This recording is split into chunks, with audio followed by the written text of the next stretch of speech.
So, in the Eastern Mediterranean, there's this quiet war being fought.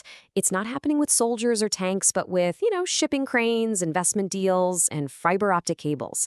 And right at the heart of it all is Greece, a country that has kind of surprisingly become the new frontline in this massive global contest for power.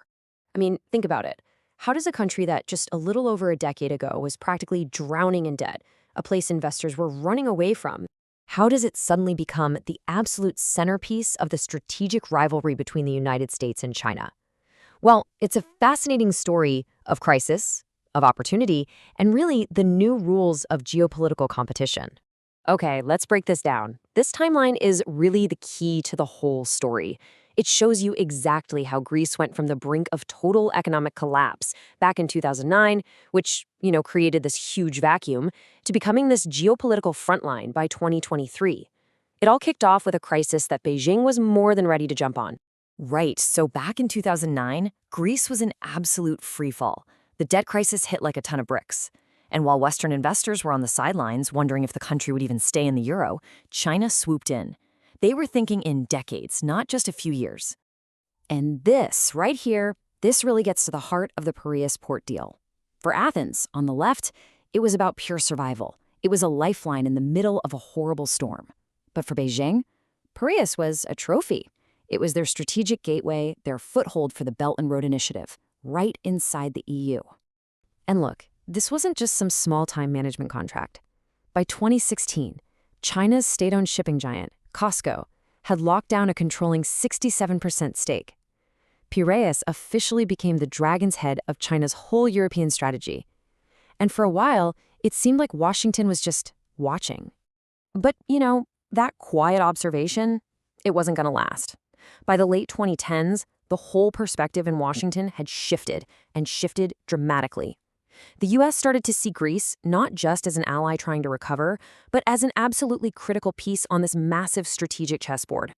And you can see just how fast U.S. policy shifted right here. It kicked off with some major legislation in 2019, then moved to securing digital networks in 2020 with the Clean Network Initiative, which was all about keeping out tech from high-risk vendors. And it's all building towards this new defense doctrine that positions Greece as the main hub for American power in the region.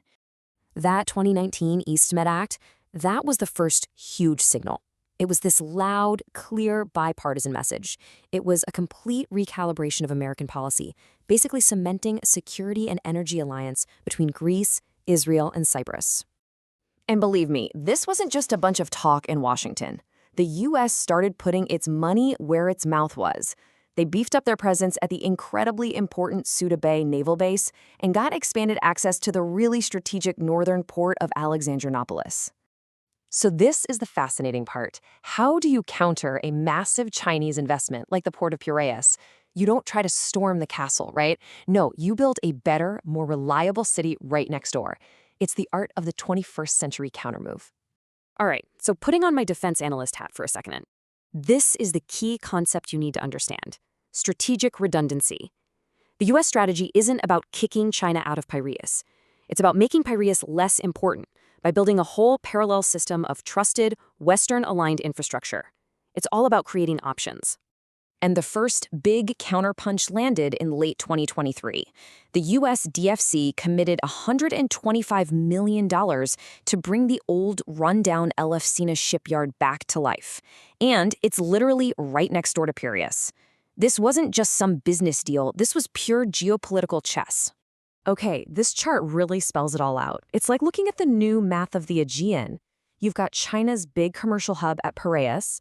So, in response, the U.S. is helping create a clean industrial door at Elefsina for allied navies and industry, and a clean military door up at Alexandroupoli.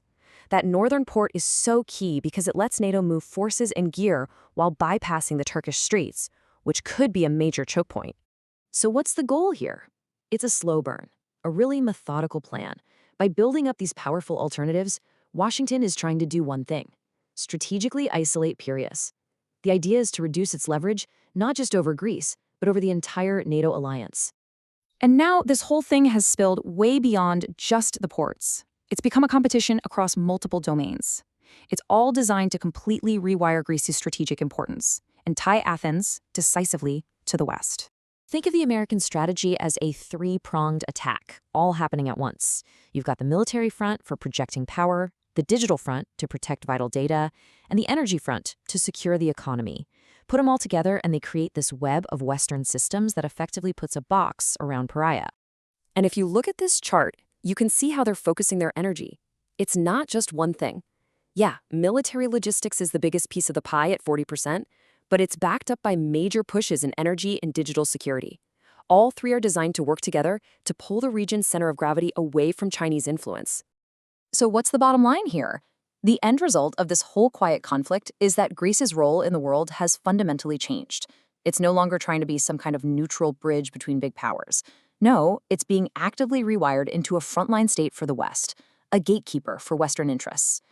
And that really leaves us with this huge, lingering question for the future of this great game. In this new era, who actually holds the power? Is it the one who owns the shiny asset, the port itself?